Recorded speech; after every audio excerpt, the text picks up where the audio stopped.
আসসালামু আলাইকুম, কেমন আছেন আপনারা সবাই? আশা করছি সবাই অনেক বেশি ভালো আছেন। প্রাথমিকের তৃতীয় ধাপের পদ সংখ্যা বাড়ছে এবং ফলাফল আপডেট কী সেটি নিয়ে আজকের এই ভিডিওটি। তাই ভিডিওটি প্রথম থেকে শেষ পর্যন্ত দেখবেন এবং আমার এই চ্যানেলে যারা নতুন রয়েছেন পরবর্তী আপডেট ভিডিওগুলো সবার আগে পেতে চ্যানেলটি সাবস্ক্রাইব করে রাখার জন্য অনুরোধ রইল। চলে যাচ্ছি ভিডিওর বিস্তারিত অংশে। সরকারি প্রাথমিক বিদ্যালয়ের সহকারী শিক্ষক নিয়োগের তৃতীয় ধাপের পদ সংখ্যা বাড়ছে। জুন ২০২৪ পর্যন্ত শূন্য পদের হিসেব ধরে পদের সংখ্যা বাড়ানো হচ্ছে বলে জানা গেছে।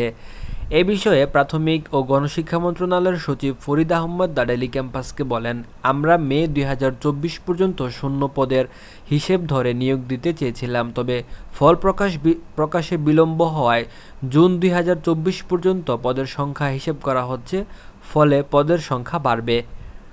প্রাথমিক ও গণশিক্ষা মন্ত্রণালয়ের একটি সূত্র জানিয়েছে, নতুন করে ৩০০ থেকে ৪০০ পদ বাড়ছে। এটি প্রায় চূড়ান্ত। ফল প্রকাশের আরও দেরি হলে পদের সংখ্যা আরও বাড়তে পারে।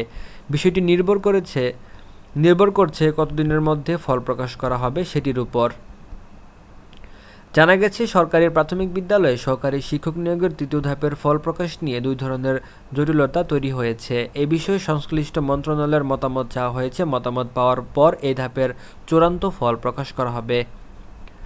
এ বিষয়ে প্রাথমিকের সচিব ফরিদ আহমেদ বলেন, তৃতীয় ধাপের পরীক্ষার নিয়ে প্রশ্ন ফাঁসের অভিযোগ উঠেছে। বিষয়টি আমরা তদন্ত করেছি। তদন্ত কমিটিতে সিআইডি, ডিবির প্রতিনিধিরা ছিলেন, তবে তারা প্রশ্ন ফাঁসের কোনো প্রমাণ পাননি। আমরা বিষয়টি লিখিতভাবে জানিয়েছি, তবে এখনও কোনো মতামত পাওয়া যায়নি।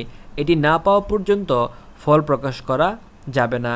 প্রাথমিকের সচিব আরও বলেন, দ্বিতীয়ত তৃতীয় ধাপের ফল আমাদের বিধিমালা অনুযায়ী প্রকাশ করা হবে নাকি কোটার নতুন প্রজ্ঞাপন অনুসরণ করা হবে সে বিষয়েও মতামত চাওয়া হয়েছে। এ মতামত না পাওয়া পর্যন্ত তৃতীয় ধাপের চূড়ান্ত ফল প্রকাশ করা সম্ভব হবে না।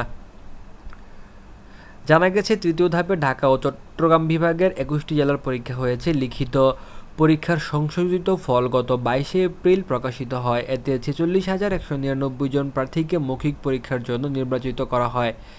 আর এই পরীক্ষা ২৯শে মার্চ শুক্রবার সকাল ১০টা থেকে বেলা ১১টা পর্যন্ত জেলা পর্যায়ে অনুষ্ঠিত হয়।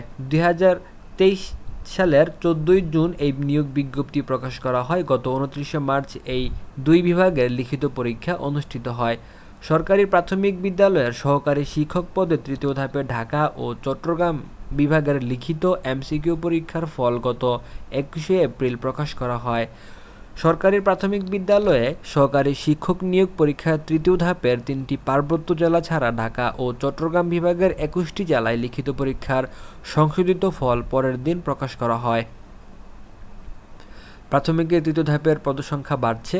এটি ছিল আজকের মতো সর্বশেষ আপডেট এবং ফলাফল সম্পর্কিত যে আপডেটটি রয়েছে সেটি হচ্ছে কোটার যে ব্যাপারটি, কোটার নতুন করে যে হিসেবটি ধরা হচ্ছে সেটি এবং প্রশ্ন ফাঁসের যে কথাটি উঠেছে, সব কিছু মিলিয়েই কিন্তু আপনাদের ফলাফলটি প্রকাশ করতে দেরি হচ্ছে। আশা করা যাচ্ছে খুব তাড়াতাড়ি ফলাফলটি প্রকাশ করা হবে, যেহেতু এটি নিয়ে আলোচনা করা হচ্ছে এবং পদ সংখ্যা বাড়ানো হয়েছে। এটি ছিল আজকের মতো আপডেট। ভিডিওটি ভালো লাগে থাকলে একটি লাইক করে ভিডিওটি শেয়ার করে দিবেন। সবাই ভালো থাকবেন, সুস্থ থাকবেন। দেখা হচ্ছে নতুন কোনো ভিডিওতে। আসসালামু আলাইকুম।